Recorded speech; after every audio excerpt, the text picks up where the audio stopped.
Can we be sure to go to heaven? Or rather, how to be sure of going to heaven?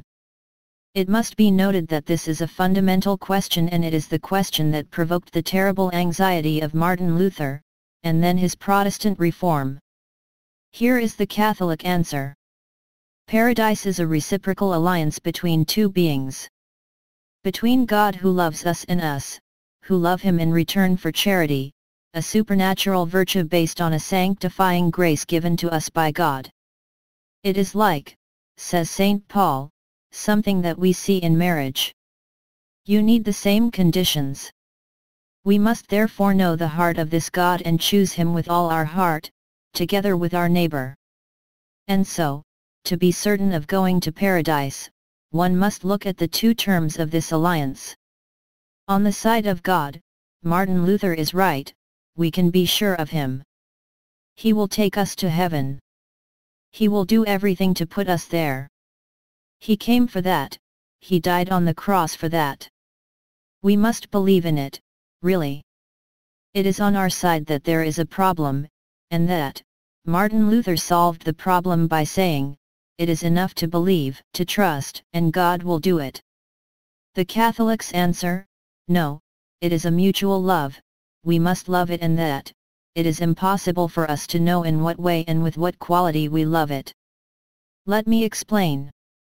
It looks exactly like the love we can have when we are a young couple for their spouse. It is true that full of joy, full of pleasure to love it, we will say with words that go beyond the thought, I love you more than anything, I will give my life for you. I give it to you, by the way. And it is done through a marriage act that is said to be for the better and for the worse. Can we really know if we are committed to the best and the worst? We do not know. Why? Because, in reality, let's analyze. We love this woman, I speak as a man, we love him, obviously also because she is beautiful. And so, there is a pleasure. So a love related to pleasure. It must not be denied. I remember a student who said to me, but I would give my life for my wife. And I replied, and if she weighs 180 kilograms, and starts to have a mustache, will you still love her? He began to laugh. He admitted that of course not. He was in love because she had seduced him by her beauty. So, there is a share of love related to pleasure. It's a little selfish love. On the other hand, she balances us. So, there is a share of love due to the utility. And then, of course, there is this intention of free love, whatever happens. But how do we know that we really love this free love? Well, when comes the test? When comes the test, we discover very often, that in fact the first reason was pleasure. The proof? We break his relationship. We're going. We do not stay. Well, with God it's the same. What part of the pleasure of His presence in prayer? What part of the utility makes us so balanced when we know that there is a life after death? What is the free love share? We cannot know it.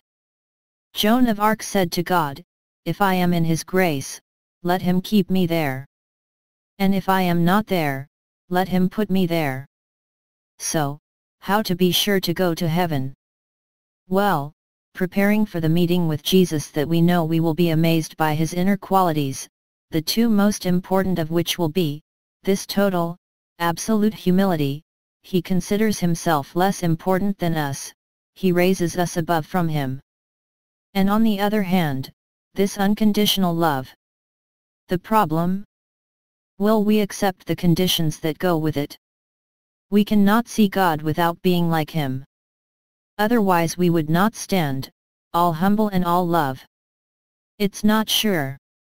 If we have become accustomed, all our life, in ourselves indulging in ourselves to live of the love of God for our pleasure, for our balance, it is possible that, faced with such a demand for love, we refuse finally the gospel and that we turn to what we have always loved, the love of ourselves. That's what happens in hell. So to avoid that, well, all our life, firstly we have to work humility. Watch our life, our sin. We confess our sins to the priest. It's a fundamental exercise. When we are without illusion about ourselves that we are going to discover, we know, horrible things, that besides the demon will say, with truth about our way of loving God during our life. If we come to our knees in heaven, sincerely, waiting for the worst, then we will not be surprised. Second, we must work on another complementary virtue called the love of God and the love of neighbor. Better in act, and for God by prayer. But first for our neighbor. Our wife, our children, our parents. Who can say that he loves God if he is a monster at home for those who are his neighbor? By having these two qualities together that walk as 2 feet, which lead us to heaven, we can be certain that arrived before Jesus, when we discover the reality our heart, we will not be desperate because we will be prepared. We will arrive by saying, "It is true, Lord, I have loved you only by selfishness, you know it well." On the other hand, as we will have made truly acts of sacrifice for God and for the neighbor, he will become our advocate. He will tell us, "Look what you did for me." And if the demon justifiably accuses us of all the selfish love we have had, he cannot do anything against us since Christ will be our advocate.